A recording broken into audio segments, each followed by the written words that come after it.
We love our job and we love our work and we take it very, very seriously. Blake Lively expected to crush Justin Baldoni under a wave of legal threats and Hollywood influence. Blake and Ryan seemed untouchable, always smiling on red carpets, projecting the perfect power couple image. Then rumors of backroom deals and blacklists caught everyone off guard, shattering that pristine veneer.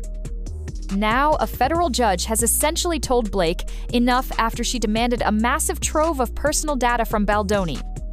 This standoff has escalated into a full-fledged fiasco featuring courtroom meltdowns, missing podcast episodes, and even a former CIA agent hired for crisis PR.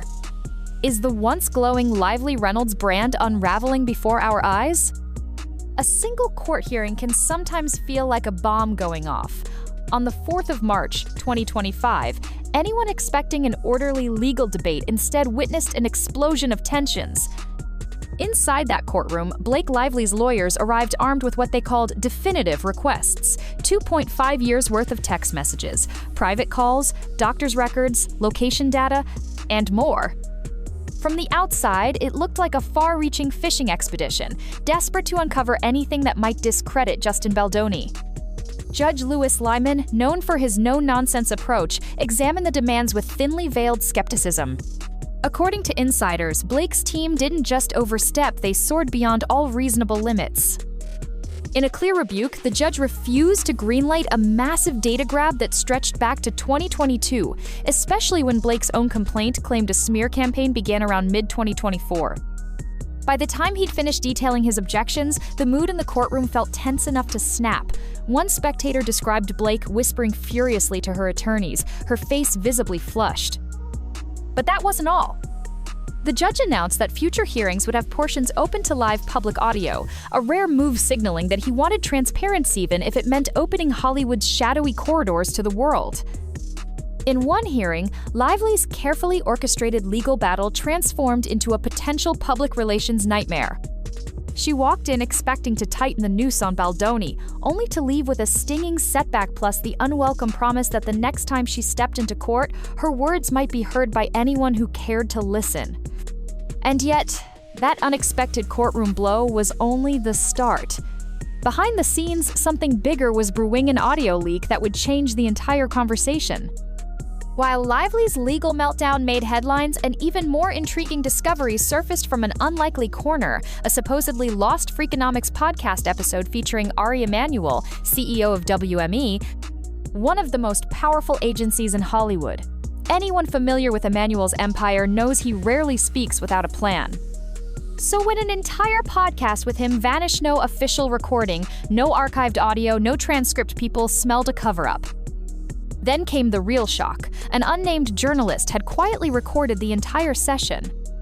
Bits and pieces of the conversation soon trickled out to the public, and in those snippets, Emanuel wasn't shy about naming names. He admitted Baldoni was dropped from major representation after Lively and Reynolds demanded it. Baldoni, whose only wrongdoing seemed to be crossing paths with the star-studded couple, was referred to by the mocking nickname Baloney. Emanuel spoke as though blacklisting Baldoni was merely a formality, or a small favor for two extreme. The real kicker was that Blake, known publicly as a champion for various social cause, appeared entirely at odds with the thoughtful persona she'd cultivated. Fans, once fiercely loyal, started whispering that maybe the sweet image she projected in interviews and talk shows wasn't as genuine as they'd believed. Did she truly care about fairness, or did she only care about winning at all costs? The difference between Blake's brand and her legal approach was becoming impossible to ignore. The messy legal battle would soon collide with a new wave of controversy, the kind that only arises when someone brings government-level intelligence tactics into the mix. If the subpoenas and lost podcast fiasco weren't bizarre enough, Blake Lively's team introduced yet another shocking element. They hired Nick Shapiro, a former CIA deputy chief of staff, to manage her PR crisis. Social media instantly lit up with disbelief. For years, Shapiro had been involved in shaping public opinion on high-stakes global issues, but no one expected to see him pivot to rebranding the narrative around a Hollywood defamation case. Speculation ran wild. Some believed this signaled just how far Blake was willing to go to keep her reputation intact. especially now that a federal judge had mocked her subpoenas and the leaked audio directly implicated her in Baldoni's blacklisting. Others suggested that her connections ran deeper than anyone realized, hinting that maybe major studios and old-money power players were quietly backing her. But no matter how you sliced it, bringing in a CIA operative felt like an admission that she was losing the... Shapiro's arrival also sparked a wave of conspiracy theories. Within days of his hiring, the New York Times published a harsh piece on Baldoni, painting him in a less than flattering light. Critics immediately called the timing suspiciously convenient. Was Shapiro already pulling strings, feeding story angles, and shaping coverage? And if so, how far would the public's trust in mainstream reporting erode? These unanswered questions hovered over everything, adding another layer of intrigue to an already twisted scandal.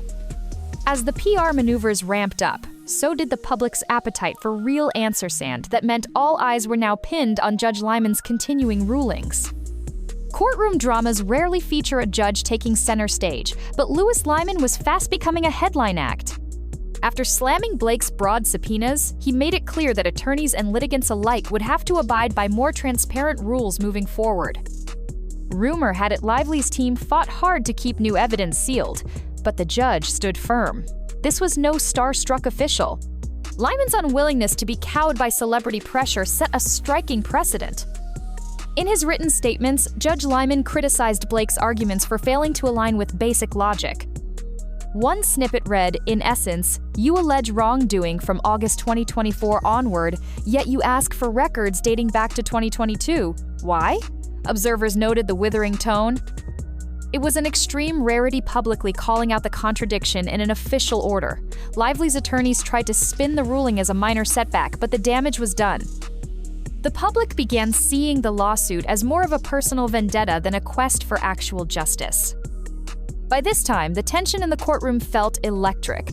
Each new hearing drew more reporters, and social media commentators dissected every word of Lyman's rulings. Memes and hashtags about Judge Lyman's smackdown circulated widely, painting Blake as someone who walked in expecting special treatment only to be coldly reminded that in a court of law, star power doesn't grant immunity. Baldoni, though not entirely free of scrutiny, started to look more like the underdog resisting a juggernaut than a villain.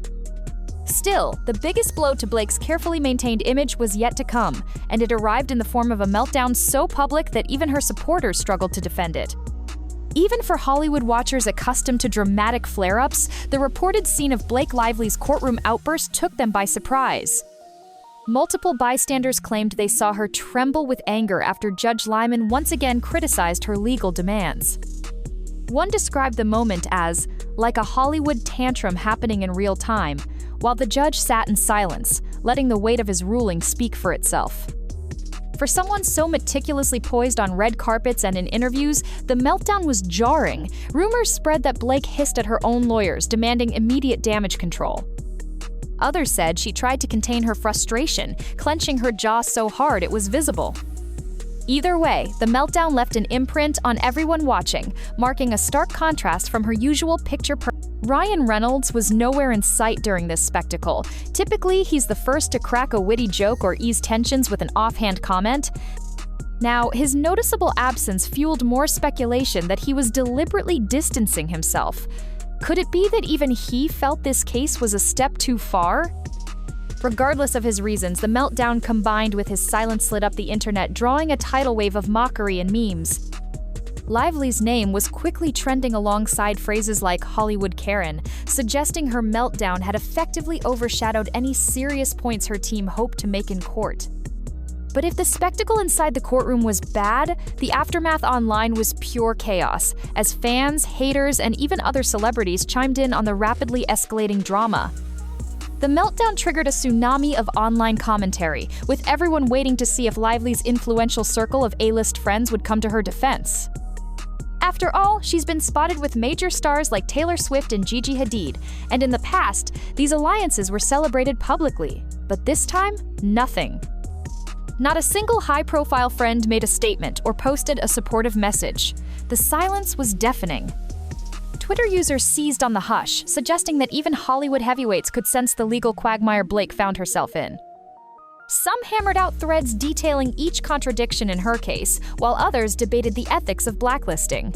Memes showing a lonely Blake overshadowed by a judge's gavel racked up thousands of retweets. The Girl Squad, that once proudly rallied around each other on social. Meanwhile, Justin Baldoni's supporters grew louder. They cast him as a principled professional who got blindsided by a power couple with more industry clout than most people can imagine. Even those who were previously neutral found themselves leaning toward Baldoni after seeing the judge's repeated condemnations of Blake's tactics. The shift in public perception became impossible to ignore. Any advantage Blake might have gleaned from her star status was now overshadowed by the narrative that she'd weaponized that status to silence someone who dared to oppose her. Lively's attempts at PR cleanup still loomed, especially her partnership with former CIA operative Nick Shapiro, whose influence was about to make an even bigger splash. As the social media frenzy intensified, all eyes turned to Nick Shapiro. He had built a reputation on managing politically charged crises, sometimes shaping narratives on global controversies. Now he'd been pulled into this swirling battle of court documents, social media jabs, and quietly placed exposés. Insiders claimed Shapiro was orchestrating background briefings with certain outlets to reframe the story. Suspicious timing raised eyebrows everywhere. At the same moment, Shapiro came on board. A prominent newspaper published a piece that painted Baldoni in a less sympathetic light, citing anonymous sources who claimed he'd been difficult to work with. The article's claims felt vague, lacking clear evidence or named insiders. People on Twitter openly questioned whether this was another tactic. Flood the conversation with sensational accusations and hope the public's attention drifts away from the real question: did Blake and Ryan orchestrate? This new wave of coverage only fueled more skepticism. Instead of controlling the damage, it gave critics a fresh angle that Lively was leaning on a deep network of Hollywood and government connections to smear her opponent. Suddenly, the defamation suit felt like a side note. The real story for many was the behind-the-scenes manipulation that made it possible for entire articles, or even entire podcasts, to vanish or shift narratives at will. With reputations teetering on the brink, one question dominated: would Lively back down or risk total career implosion by pursuing an increasingly controversial legal path? By the time the next hearing approached, speculation reached a fever pitch. Baldoni's team hinted they might countersue for defamation if new evidence confirmed that Blake and Ryan had actively worked to blacklist him. That threat alone was enough to make Hollywood elites jittery. A countersuit would crack open more discovery, potentially exposing even more big names complicit in behind-the-scenes deals. Meanwhile, Ryan Reynolds maintained his uncharacteristic silence. Some fans speculated that behind the scenes, he was locked in intense negotiations with Baldoni's team to prevent a more public fallout. Others believed he had chosen simply to lay low until the storm passed. Regardless, his absence from the public battle stood in stark contrast to the comedic persona fans knew from social media and press junkets.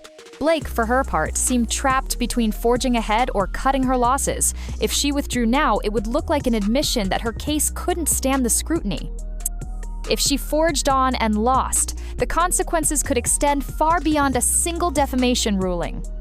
She could lose industry allies, brand endorsements, and the public's trust, a devastating trifecta for any Hollywood figure. And the personal toll? Hard to measure, but definitely steep. After coming this far, one might think the drama had peaked, but there was still one final aspect waiting to burst into the spotlight, a realization that could change the future of Lively's entire career. In a world where fortunes are made or broken on whispered rumors, the tides were turning against Blake faster than any outsider had anticipated. Directors and producers value stars who can draw audiences, but they also avoid trouble when it spirals out of control. A handful of insiders quietly admitted they'd be wary of signing Blake to new projects if this court spectacle continued.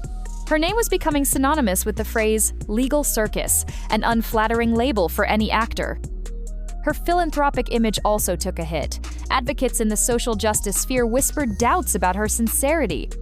Some recalled her statements about women supporting women, contrasting that with the alleged blacklisting of Baldoni. Others questioned the morality of hiring a CIA operative to manage spin. The foundation of trust that once made her a darling in many circles was showing deep cracks. The next court hearing promises even greater transparency. The public is set to hear every twist straight from the source, exposing any PR spin or hidden backroom maneuvers in real time. That might be the final tipping point where fans and industry insiders see the raw truth behind Lively's allegations and Baldoni's defense. Until then, the tension remains sky high. One thing is certain. In an industry that loves winners and discards liabilities, this relentless spotlight could become the darkest chapter of Blake Lively's career the moment she proves everyone wrong. No one knows how it ends, but the entire world is watching. Will Blake manage to salvage her reputation, or has she ignited a wildfire that even her star power can't extinguish? One ruling. One more audio leak. One final meltdown in court and the entire landscape of Hollywood influence could change forever.